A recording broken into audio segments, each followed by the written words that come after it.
Hi guys, it's Sue, your Not So Crafty Crafter. I'm here tonight with a little bit of a really quick video on how to use a die cutting machine. I did a video earlier, it was a shopping haul, and it showcased these Lawn Fawn ornament dies. These are the stitched ornament dies. They've got the stitching on it, I guess. And I picked these up in a scrapbooking store in Des Moines over the weekend. And in my video, I stated that if you had questions or wanted to see something different as far as the videos that I do, to let me know. And a friend reached out to me and said, I'd really like to know more about those dies and how to use them. She is a scrapbooker, but I'm not sure that she's familiar with die cutting. So I said, absolutely, and I thought I'd give it a try. So we shall see. This is a Cuttlebug, if you're not familiar. I love it for its compactness. Folds up, I can put it away. Open it up,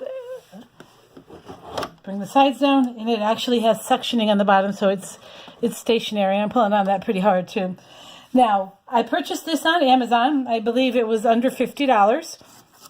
When I purchased it, it came with these plates. It came with the A plate, which is your spacer, goes in there, and it came with two B plates, which is perfect for embossing. Now, I went ahead and I purchased the C plate, which is here. Where is it? Where'd it go? C plate's a little bit thicker, and it's designed specifically for die cutting. And you can see that's pretty beat up. I usually put that on the bottom. My die is face down, so yes, it does get scratched. That's fine. That's all wear and tear. Eventually it'll crack and I'll buy a new one, but it's not an issue for right now. I did recently enter a contest and I won a Cricut gift certificate. So I went ahead and I bought the magnetic plate. So instead of using my cutting plate, I'm going to make my sandwich using my 2B plates, my magnetic plate, and my spacer.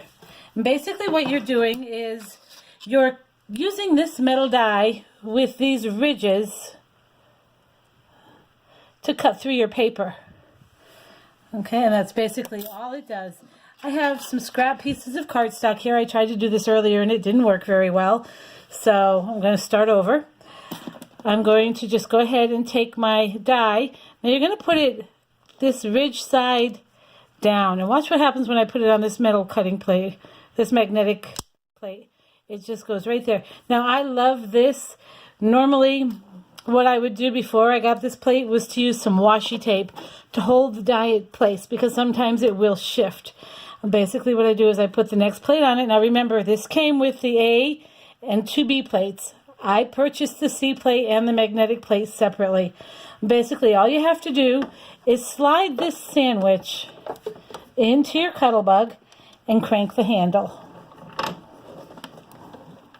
All you have to do, crank the handle.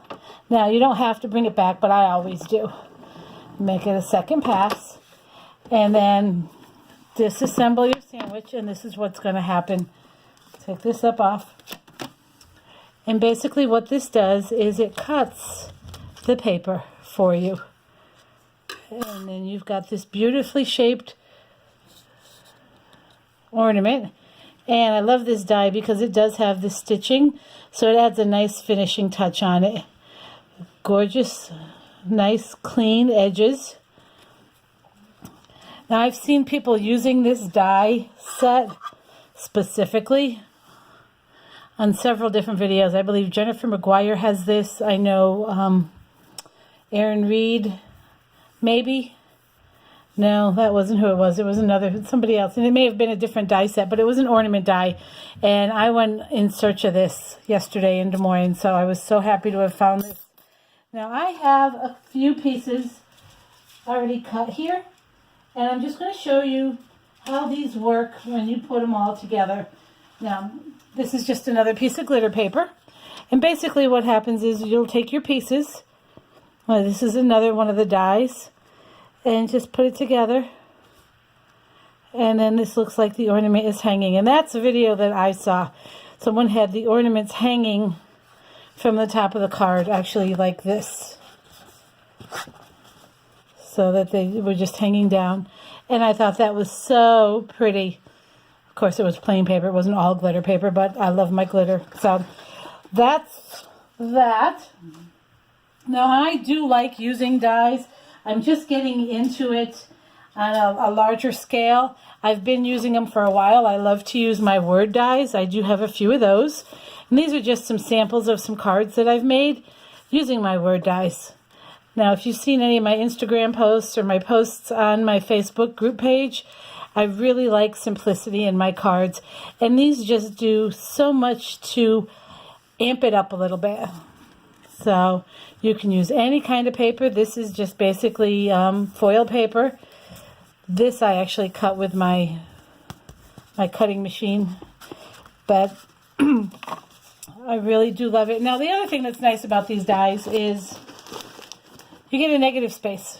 Now, I wouldn't normally do this on another piece of glitter paper, but you could take this negative, cut it off here, put it on a piece of cardstock, and you have another card.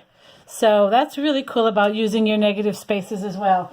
Now, the other thing that I love about my Cuttlebug is that I can emboss with it. And that's actually what I bought it for when I first got it, because I was new to the scrapbooking and card making. I wanted a die cutting machine, but I wanted it for embossing. So I went ahead and bought the Cuttlebug. And basically, embossing is so easy. You have your Cuttlebug or your Big Shot, whatever kind of die cutting machine you have. There's a few of them out there. Check out scrapbook.com. Tim Holtz has one. He has a Vagabond that's electronic. There's a bigger Big Shot that's electronic. There's Spellbinders has one. There's a few of them out there, and they're really good. They're all excellent machines from what I understand. Now, I will eventually graduate to a Big Shot just because it's got a bigger platform to work with. But for right now, this is serving the purpose. But anyway, you'll take a folder, an embossing folder, and you'll notice there's two sides. One is recessed and one is raised. And this is so easy to do. All you do is you put your piece of paper that you want to emboss in here. You make your sandwich. Now, I don't need my metal plate for this at all. I use my spacer, my A plate, and my 2B plates. And I just put my embossing folder in between those 2B plates, and I run it through. And watch what happens to this paper when I do this.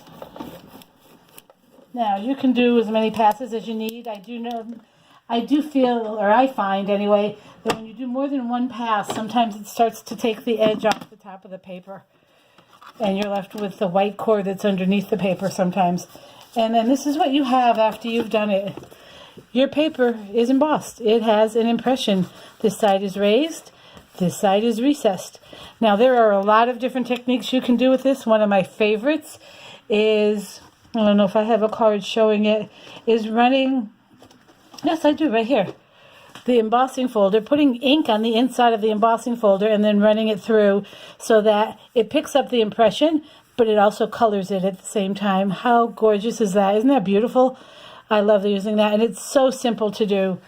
So, Sandra, this video's for you. That's how I use my embossing and my cutting machine. There's some word dies there that I was using earlier, and I forgot to put them away. Bad, Sue.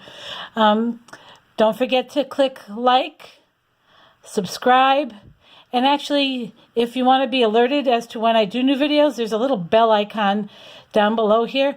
Go ahead and click on that bell and you'll get my notifications of when I go live or when there's a new video up. So that's all I have for now. I hope this video is up to par. Leave a comment if there's anything else you'd like to see. Thanks. Bye.